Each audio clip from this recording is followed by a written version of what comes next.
I started, it was 2011 when I first did the first trick, let's say, or learned my first trick. 12 years ago? That was 12 years ago. So 14, 15.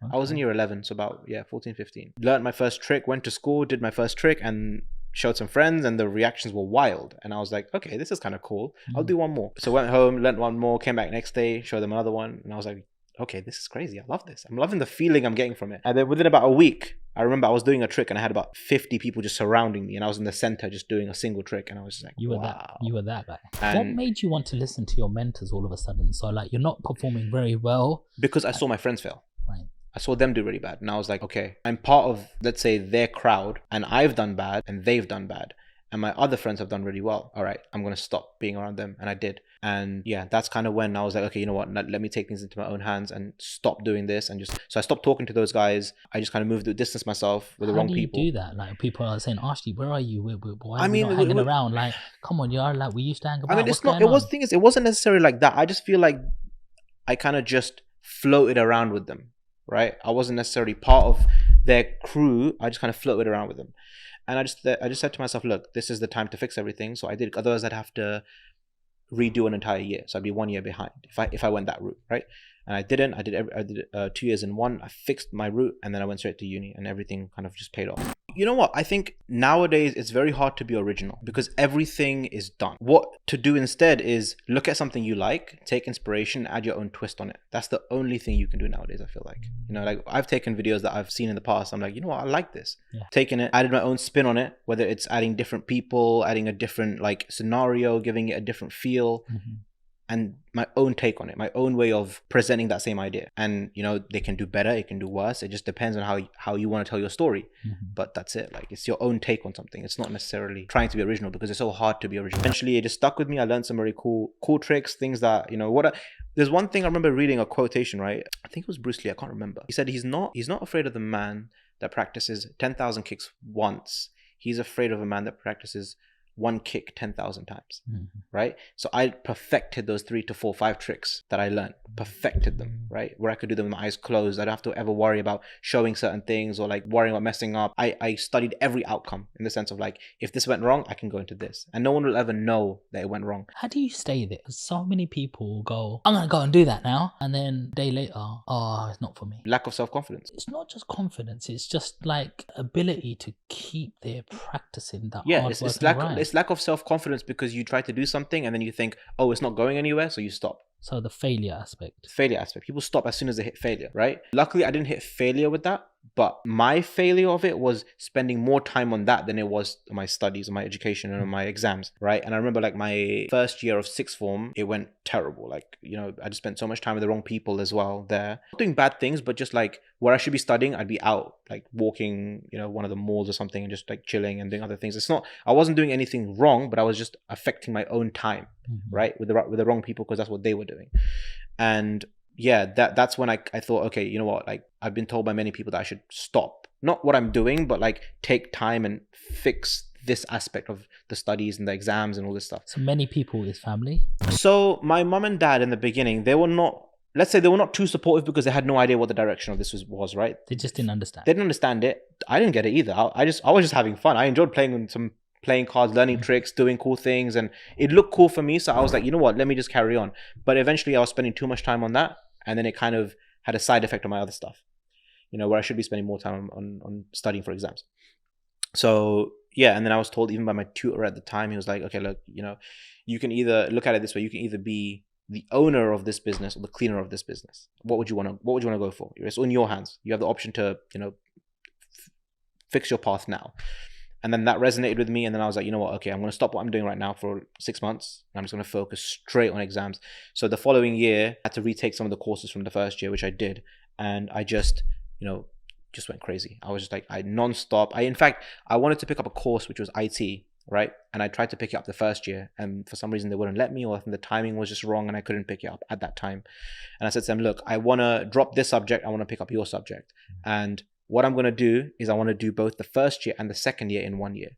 right? So whatever you want to do, whatever, if you want to give me all the coursework from the first year, I'll do it over the summer and I'll come back and give it to you. And then we'll go straight into the second year. And that's what I did. You want to make videos that can resonate with people. You want to make videos that people can relate to in some way. You have entertaining videos, but then if you're trying to sell something, you got to sell it in a way where they're not looking at it like an advert, but it's actually something where they can get value out of. Everything in social media is about providing value, building a community, right? Everything is storytelling. So if you can tell the right story in the right way even if it's an advert, it can have different results to me just going, hey, this is a product, this does this, this, and this. It's very different to that. If you can incorporate what you have to say in your own style of saying it, like let's say I've got a lot of friends that make comedy skits and sketches and that kind of stuff.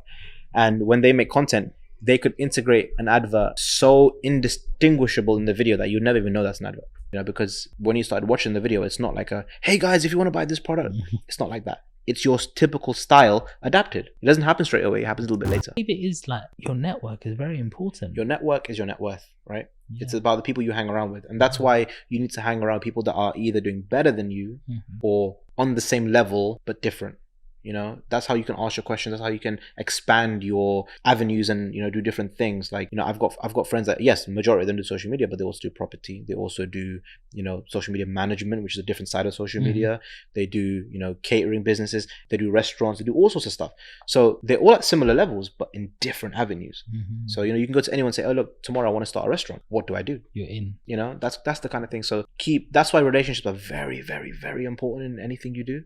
That's why I feel like, I'm a huge believer in never break a relationship. Always find a way to make things work, because you just never know when that person may need you or when you may need them. Yeah. And it's not for selfish reasons, but it's because you want to be well connected. You want to be around good people with that positive mentality of people that just want to succeed and do well. All these people that I mentioned are people that are doing well. So keep them around you. What are your hobbies outside being a magician? Oh man, I don't know. I don't even know. At this point, I can't turn off. Like if I'm on holiday, I can't turn off. I see people, I see beach, I see this, and I'm like, all right, let's go film. I can't turn off. I went Scenery. I went to Magaluf with the intention to film. It was a bit more chill than I wanted it to be, so I couldn't film as much, but I filmed a couple of things. But it was too chill, and even when it's chill, I can't turn off. I'm thinking in my head, okay, what can I do if I get this opportunity right now? And I'm just thinking of all these ideas and all these things I can go home and prop make, and I can't turn off. Is burnout a thing? It's a thing, and it's happened to me a million times, man. Okay. I've had like weeks where I'm just like I can't think of any other idea. Like I've got ideas written down, everything planned out, but it just doesn't work. Like you call people like, oh, I'm not in this country, I'm not here right now, or I can't do this, I can't do this. I'm just like, what do I do now? But when it happens so well that you forget about it. Like there's a couple of tricks that I wanted to do, and I just never got an opportunity to do it. And then when I went for like a filming project with Cineworld, I was able to do it there, and I was like, this is even better. Like this is even better than what I had hoped for. So sometimes you got to just go with the flow, and if things don't work out, you can't force it. You can try, but don't force it if it doesn't work. Nice. Do you do any sports or anything, gym, any of that? No, actually no. I've started gym again recently, but like moving from house to house played a big factor in that. I got super lazy because I wanted to kind of take care of the house and experiment with new little things and all sorts of stuff. And like luckily in my house I've got like an outhouse, so I can that's gonna be my like magic cave, and like I'm gonna make like a proper office area, magic filming area, studio, like a partial cinema room kind of thing, that kind of thing. It's like a good amount of space that I can kind of incorporate everything, so people can come over, watch stuff on the cinema screen when that, and it's all set up, but also have enough space to film, office area to edit and work. We allow other people to project their fears onto us, and then that stops you from doing well. And then when you do well, they'll say, we always supported you.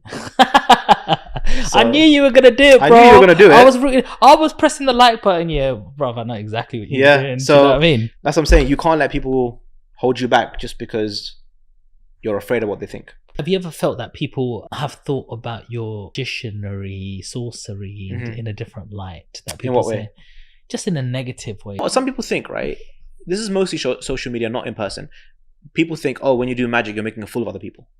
Oh, really? Like I've done tricks on people, right? Like pranks or like funny little things. I think, oh, you're just making a fool of him. Like, why are you doing that? And some people don't get it. It's fun. It's games. It's just just a bit of lightweight entertainment.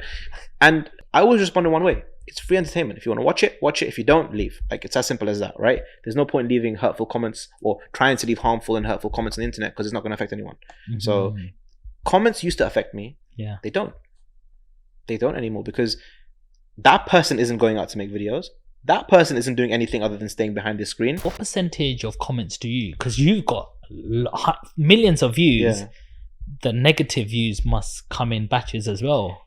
I mean, look, I look at all sorts of how do you say it, like any sort of, I guess, advertisement is good advertisement, let's say. Like, people are going to come back to you whether you, like, people will come back to you regardless, you know, whether they want to just take the piss out of you, I guess, or just see you because you're creating good content. Either way, you're getting views, so who cares? They're not doing what you're doing. They say the haters make you. Yeah, they do. Honestly, they do, because that's the reason I even like carried on doing what I was doing, because you get these hateful comments. You think, how can I turn these hateful comments into good comments? They will affect you, don't get me wrong. It will affect you, but you got to learn how to not let it affect you, not let it hit you. Yes, and that's it. Agreed. How do you know how every single platform works? Because you've mastered. Experiment.